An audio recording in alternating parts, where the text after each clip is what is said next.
Apakah dapat dipahami? Bisa. Oke, jawab ya.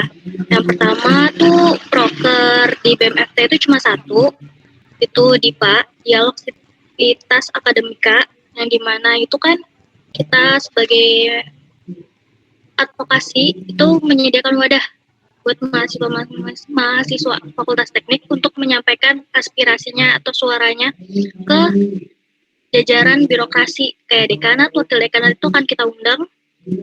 Jadi semua aspirasi yang mereka mau sampaikan itu bisa disampaikan saat itu. Terus prokernya itu cuma satu, selanjutnya itu non proker, yang paling awal non proker terlaksana itu Nongki FT. Dimana itu sesuai namanya Nongki, kita mengundang Adkesma Prodi-Prodi untuk datang berkabar terkait SMBP, SMBT, Mandiri, dan lain-lainnya. Kayak ada masalah apa di Prodi, bisa dikabarin di situ. Habis Nongki FT itu yang non-proker kedua itu ada Garasi FT atau Galeri Aspirasi, di mana kita tuh nyebar angket lewat G-form gitu di Instagram. Nanti mahasiswa Fakultas Teknik itu bisa ngisi aspirasi apa aja, kayak keresahan mereka, kayak atau misalnya fasilitas yang kurang dan lain-lain itu bisa disampaikan di Garasi FT itu. Non proker yang ketiga itu ada IPK FT. IPK FT itu artinya iuran pendidikan keluarga, di mana kita itu ngebuka sumbangan atau donasi ke mahasiswa Fakultas Teknik untuk jadi biaya kalau misalnya ada mahasiswa yang kekurangan atau dalam kendala pembiayaan terkait UKT dan lain-lain, itu tuh bisa diminjem lewat IPKFT. Selanjutnya itu ada akses kesejahteraan mahasiswa, itu di mana kita nge-share informasi apa aja terkait akademika dan beasiswa di Instagramnya Adkesma FT. Terus ada scholarship talk, di mana itu kita bikin talk show buat para mahasiswa baru angkatan 2026 nanti, yang bisa mereka tanya-tanya terkait beasiswa. Contoh kayak KJMU, atau BSI, atau KSE, itu bisa ditanyain di situ.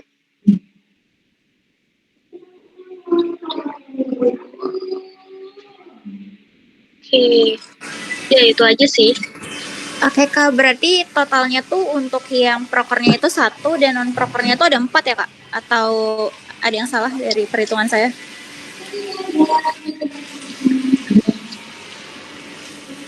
Ada Garasi, Aksesma, Scholarship Talks, non prokernya, IPK FT, sama Nongki FT. Oke, baik, terima kasih Kak. Oke, langsung kita lanjut ke pertanyaan berikutnya. Pertanyaan berikutnya silakan kepada Jawad untuk menyampaikan pertanyaannya. Baik, terima kasih moderator. Sebelumnya izinkan saya memperkenalkan diri terlebih dahulu. Perkenalkan, saya Muhammad Jawad. Di sini saya ingin bertanya mengenai bagaimana mekanisme mahasiswa Fakultas Teknik dalam menyampaikan aspirasi atau pengaduan kepada Departemen Advokasi BEM Fakultas Teknik hingga mendapatkan tindak lanjut. Terima kasih.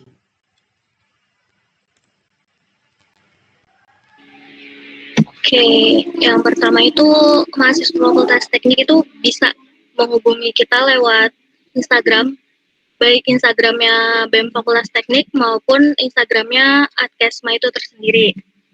Kalau misalnya gak mau lewat Instagram itu biasanya itu kita ada nomor CP gitu per postingan. Jadi kalau misalnya ada masalah atau apa bisa dihubungi lewat CP itu. Selain lewat Instagram, kita ngebuka galeri aspirasi yang tadi. Jadi kalau misalnya ada mahasiswa Fakultas Teknik yang punya keresahan tersendiri, itu bisa diisi lewat galeri aspirasi itu. Terus gimana cara bisa pengaduan itu dapat tindak lanjut, biasanya tuh kalau masalahnya terkait akademik atau keuangan dan lain itu urgent banget, biasanya kita langsung tindak. Kayak kalau misalnya keuangan berarti kita harus ke ke WD2. Terus kalau misalnya ke akademik berarti ke WD1. Itu bisa kita langsung tindak kayak gitu. Atau misalnya minta dibukakan pembayaran dan lain itu kita bisa langsung ke admin dan admisi gitu. Kalau misal masalahnya itu penting banget dalam artian urgent di luar akademik, contohnya seperti pelecehan dan lain-lain, itu biasanya kita tampung dulu. Setelah kita tampung, kita cari kebenarannya kayak gimana. Setelah dicari kebenarannya, biasanya langsung kita rapatin. Ini mau dibawa kemana terkait isu ini atau masalah ini. Kalau misalnya udah dapat kesepakatan, biasanya itu langsung kita jalanin. Kayak gitu sih, kalau misalnya ada masalah di FT itu.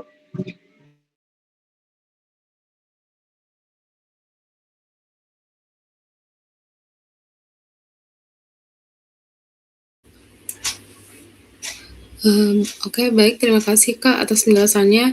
Kita lanjut ke pertanyaan berikutnya. Kepada Anggun dipersilakan.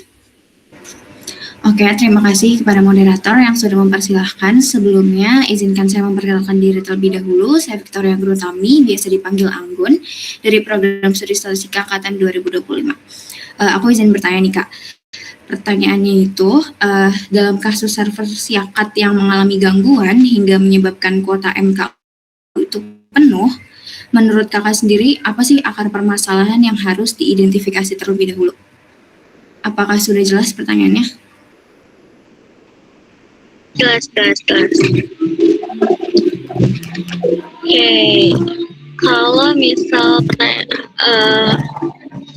kasusnya kayak gitu, yang pertama itu kita cek apakah servernya itu ngalamin overload atau sistemnya error atau distribusi kelasnya emang kurang atau kendala lainnya gitu.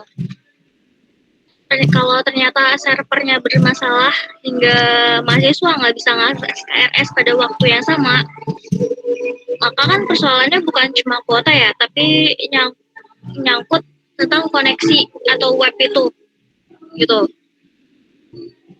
Kalau misalnya tentang web itu berarti kan kita nggak bisa ngapa-ngapain kecuali kita sampaikan permasalahan itu langsung ke Pustikom. Untuk misalnya ini gimana webnya kok overload terus-terusan. Kalau misalnya kuota MKU-nya penuh, itu kita pasti minta pendataan di prodi. Kayak prodi mana yang ngalamin kuota penuh dan itu matkul apa. Kalau udah didata semua prodi udah dapat datanya, kita bisa minta penambahan kuota ke bagian akademik. Jadi kita minta dibukain lagi kelas baru lagi untuk orang-orang yang tidak tertampung nih di kelas sebelumnya. Kayak gitu. Biasanya sih langsung dibukain, dibuatin baru. Oke, baik. Terima kasih Kak jawabannya. Baik, kita lanjut ke pertanyaan berikutnya. Kepada Vincent dipersilakan. Baik, terima kasih moderator atas izin untuk pertanyaannya. Sebelumnya izin memperkenalkan diri, nama saya Vincent Nopal. Sebelumnya saya ingin bertanya, Pak, untuk langkah-langkah apa yang dilakukan BPNT kalau misalkan ingin memetakan mahasiswa yang terdampak dan juga ingin mengumpulkan data sebagai dasar advokasi, itu kayak bagaimana ya, Pak?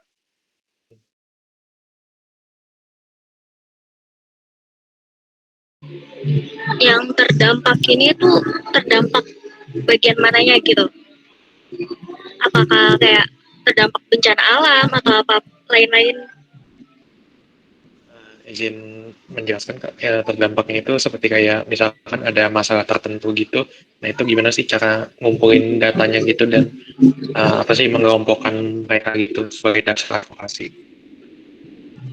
Oke, kalau begitu biasanya ya, yang pertama itu kadang yang punya masalah itu nggak mau ngomong langsung ke kita, ke advokasi.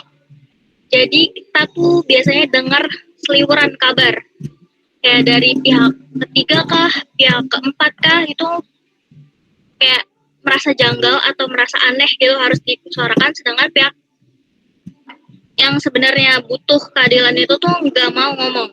Biasanya pihak ketiga itu ngehubungin kita, terus ngasih tahu lah kayak ada masalah ini ya.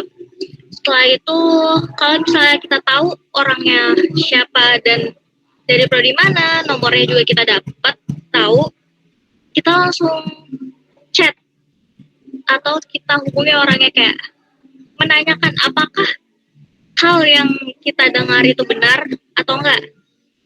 Kalau misalnya itu benar terjadi, kita minta bukti. Semua bukti dikumpulin. Nah, kalau misalnya buktinya menurut kita udah valid nih, biasa buktinya tuh valid dan kita nggak cuma dengar dari satu pihak doang. Kalau misalnya ini apa ya, ada pihak-pihak lain yang ikut terlibat atau misalnya ya pokoknya nggak cuma satu pihak ini doang atau ada pihak-pihak lain dan kita punya kabar-kabar lainnya, itu biasanya kita konfirmasi lagi kayak ke teman-temannya atau mana, kita tanya benar nggak sih si A B C D E ini punya masalah ini, karena biasanya kan mereka curhatnya ke teman, jadi temannya lebih tahu kalau ini valid nggak. Kalau setelah dikumpulin informasi dari banyak orang itu kayak ternyata emang terjadi gitu masalah ini, tuh biasanya ya itu kita rapatin dulu mau dibawa kemana permasalahan ini. Kalau misalnya permasalahan ini udah tahu kita bakal apa ya, alurnya bakal mau kayak gimana, itu biasanya kita lakuin dari step paling awal sampai step akhirnya nanti, kayak gitu sih. Baik Kak, terima kasih atas jawabannya. Oke, baik. Terima kasih, Kak. Kita lanjut ke pertanyaan berikutnya. Silakan kepada Azida. Baik, terima kasih atas kesempatannya moderator. Sebelumnya perkenalkan, nama saya Azida Syawazara, biasa dipanggil Azida, dari Prodi Pendidikan Akuntansi angkatan 2025, Fakultas Ekonomi dan Bisnis. Di sini saya ingin nanya, data atau bukti apa saja yang perlu disiapkan agar tuntutan penambahan kuota kelas memiliki dasar yang kuat? Terima kasih. Oke, data yang penting itu yang pertama jumlah mahasiswa yang belum memperoleh kelas tersebut. Terus yang kedua itu daftar mata kuliah yang kuotanya penuh. Karena kan mata kuliah itu nggak cuma 1, 2, banyak kan. Dan itu kan berjenjang, di semester 2 beda, di semester 4 beda. Jadi kita minta datanya itu. Terus bukti tangkapan layar siakat kalau bawa kuotanya itu emang penuh. Terus habis itu data-data itu kekumpul, kita bakal ngerekap mahasiswa yang terdampak kuotanya penuh itu. Terus kita ke Pustikom atau bagian akademik, minta dibukakan, karena kalau mereka misalnya nggak boleh di kuota kelasnya ditambah atau dibukakan kelas baru, kan pasti keterlambatan studi ya bakal mempengaruhi hal itu. Terus tidak memenuhi prasyarat mata kuliah tertentu, jadi dia nggak bisa ngambil mata kuliah yang harusnya diambil semester depannya karena semester ini nggak dapat, kayak gitu. Apabila ada kemungkinan nggak bisa nih ditambahin kuota kelasnya, berarti kan harus dibukakan kuota kelas yang baru biar jadi referensi untuk kedepannya, biar kalau kuota kelas ini tuh harus segini, biar nggak ngulang lagi kesalahan yang sama, kayak gitu sih. Baik, terima kasih Kak. Oke, kita lanjut ke pertanyaan berikutnya. Silakan kepada Destra.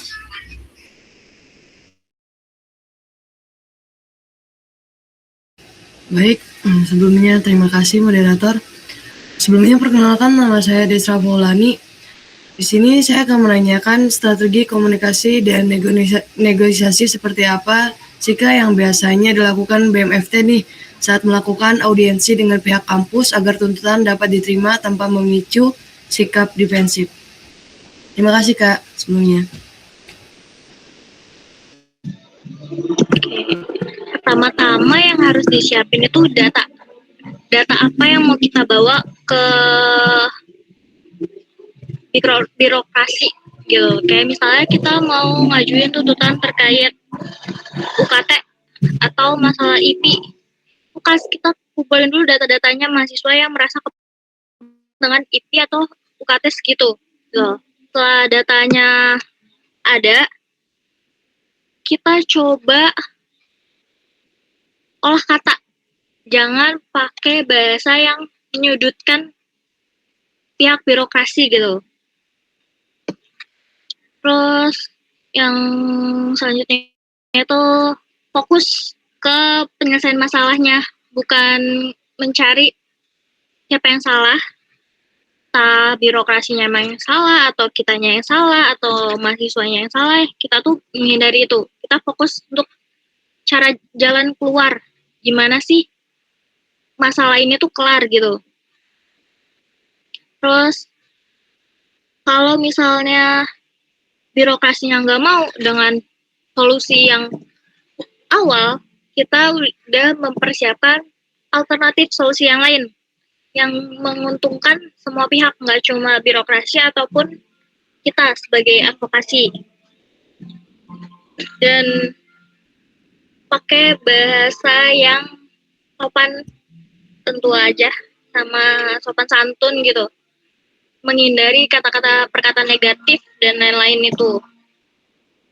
Dan kita lebih banyak mendengarkan birokrasi. Mendengarkan lebih banyak itu bukan berarti menyetujui mereka sepenuhnya, tapi kita memikirkan celah apa yang bisa kita ambil setelah kita dengerin mereka banyak-banyak. Itu biasanya tuh kalau kita dengerin mereka banyak-banyak itu ada celahnya, dan itu bisa kita ambil untuk memperkuat negosiasi kita nanti. Kayak gitu sih. Baik, terima kasih ya Kak atas tanggapannya. Baik, kita lanjutkan ke pertanyaan berikutnya. Dipersilakan kepada Bima. Ya, terima kasih atas kesempatannya moderator. Sebelumnya perkenalkan, nama saya Bima Diaksa Kamajaya. Mungkin izin bertanya ya Kak, jika pihak kampus itu tetap menolak untuk membukakan kelas tambahan buat tindak lanjut dari Adkesma dari BMFT itu apa ya Kak? Terima kasih. Kalau nolak buka kelas tambahan, yang pertama kita minta penjelasan sih, kenapa nolak. Karena kan dapat ilmu itu kan hak semua mahasiswa yang harus dipenuhi UNIF gitu. Gak bisa UNIF melarang hal itu atau menghalang-halangi mahasiswa untuk dapat hal yang seharusnya dia dapat. Setelah kita minta penjelasan itu, kita kaji lagi data-data kita kasih tahu lagi semuanya sedetail mungkin. Kalau butuh loh terkait penambahan kuota kelas ini, gak mungkin mahasiswa-mahasiswa yang gak dapat kuota kelas ini dibiarin aja ngulang semester depannya atau semester antara atau semester, ya pokoknya nggak mungkin. Karena kan ada beberapa hal kayak misalnya matkul A semester ini, terus matkul B semester depan. Kalau matkul A nggak lulus, pasti kan nggak boleh masuk matkul B. Ada kayak gitu kan. Kalau terjadi hal itu, yang ada kan dia ngulang hal yang seharusnya dia dapat di semester yang kemarin-kemarin gitu. Terus kalau nggak mau kuota buka kelas baru, kita bisa nawarin solusi kayak ditambahin kapasitas kelasnya. Kayak misalnya harusnya 30 per satu mata kuliah itu bisa ditambahin ke 35 atau 40 untuk memenuhi kuota mahasiswa yang gak dapat kelas ini. Terus kita bisa audiensi lanjutan ke pihak manapun yang terkait dengan penambahan kuota ini untuk benar-benar dapat hal yang bisa menguntungkan semua pihak gitu. Kalau misalnya tingkatnya itu fakultas nggak mau nih nambahin gitu, misalnya fakultas nggak mau, contohnya kita bisa ya udah kita minta tolong Univ untuk bantuin kita ngomong ke fakultas ini bahwa kita butuh kelas tambahan itu. Terus apa ya, selalu koordinasi ke mahasiswa kalau kita udah loh bantu kalian untuk menambahkan kuota ini, terbukalah informasinya ke semua mahasiswa, jadi biar mahasiswa itu nggak apa ya berpikiran negatif ke advokasi kayak gitu sih. Oke, terima kasih ya Kak atas jawabannya. Baik, kita lanjut ke pertanyaan berikutnya. Ini pertanyaan terakhir ya Kak. Dipersilakan kepada Indri. Oke, terima kasih. Mantul. Terima kasih kesempatannya moderator. Izin memperkenalkan diri, nama saya Indri Amelia Putri dari Prodi Pendidikan Kepelatihan Olahraga, Fakultas Ilmu Keolahragaan dan Kesehatan Angkatan 2025. Izin bertanya Kak, ini sebagai pertanyaan penutup, apa pesan dan saran Kakak kepada mahasiswa agar dapat menyampaikan aspirasi secara efektif dan ikut berkontribusi dalam proses advokasi di lingkungan kampus? Terima kasih. Yang pertama-tama itu mari tanamkan bahwa advokasi itu bukan cuma tugas BEM, tapi tanggung jawab bersama sebagai bagian dari sivitas akademika.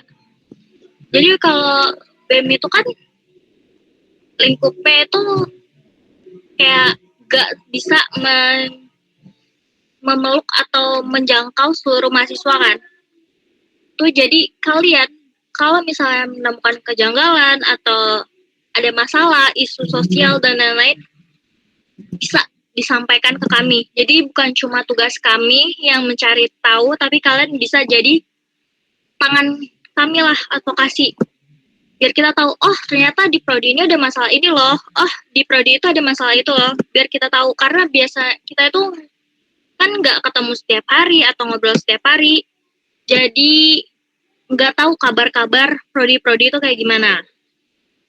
Nah, bisa mahasiswa lainnya itu berkontribusi, kayak menyampaikan aspirasinya secara jelas dan ada fakta dan datanya. Terus nyertain buktinya untuk pendukung ketika pelaporan gitu. Dan nggak menyebarkan informasi yang belum terverifikasi. Kalau misalnya beritanya masih simpang siur ini jangan disebarluaskan gitu. Kalau bisa ditanyakan dulu ke kami advokasi biar kita cari tahu dulu ini valid nggak sih informasinya. Kalau valid kita pasti bilang ke kalian, oh itu valid kok, boleh disebarin kayak gitu. Dan karena kita punya FT itu punya garasi, tuh bisa tolong diisi untuk mahasiswa fakultas teknik pendataan kita dan pengumpulan data buat kita sampaikan ke birokrasinya gitu. Dan jangan menganggap kalau misalnya ada suatu masalah ini yang lagi berjalan tuh jangan langsung ngejudge kita bekerja lambat atau atau apapun gitu. Karena kan setiap masalah itu ada prosesnya. Ada proses yang berjalan karena setiap kebijakan itu butuh komunikasi dan koordinasi dengan berbagai pihak. Nah, kalau ada suatu masalah, tunggu, pasti kami update dan pasti kami selalu sampaikan ke kalian, gak mungkin kami keep sendiri. gitu. Dan kami BMFT atau Departemen Adkesma itu terbuka menerima aspirasi, kritik maupun masukan dari seluruh mahasiswa Fakultas Teknik itu. Harapannya komunikasi yang baik antara mahasiswa, BEM dan pihak fakultas dapat menciptakan lingkungan akademik yang lebih adil, responsif, dan berpihak pada kepentingan mahasiswa. Kayak gitu sih.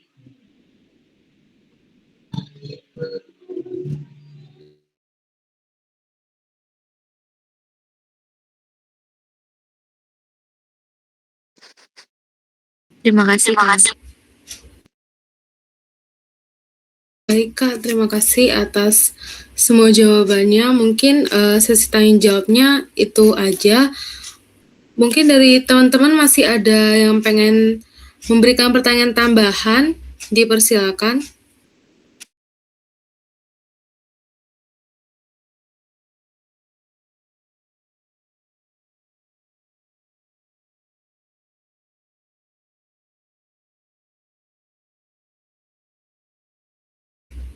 Oke, Kak, sepertinya nggak ada. Kita lanjut ke sesi dokumentasi aja dulu. Bisa on cam semua nggak ya? Minta tolong. Ini ada yang nggak datang ya? Iya Kak, ada yang nggak datang. Si Farizi itu kemana? Tadi kan saya PC, Kak, terus dijawab katanya baru sampai kosan. Oke. Makasih infonya. Iya Kak, ada satu lagi yang nggak ada info apapun Kak.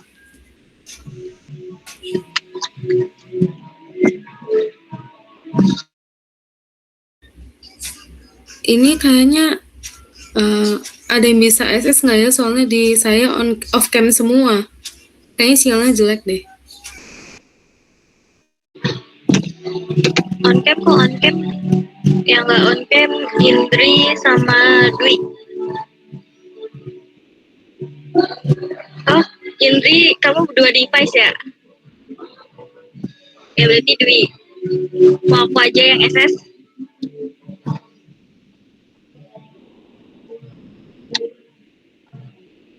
Oke. 1, 2, 3. Lagi. 1, 2, 3. Dah.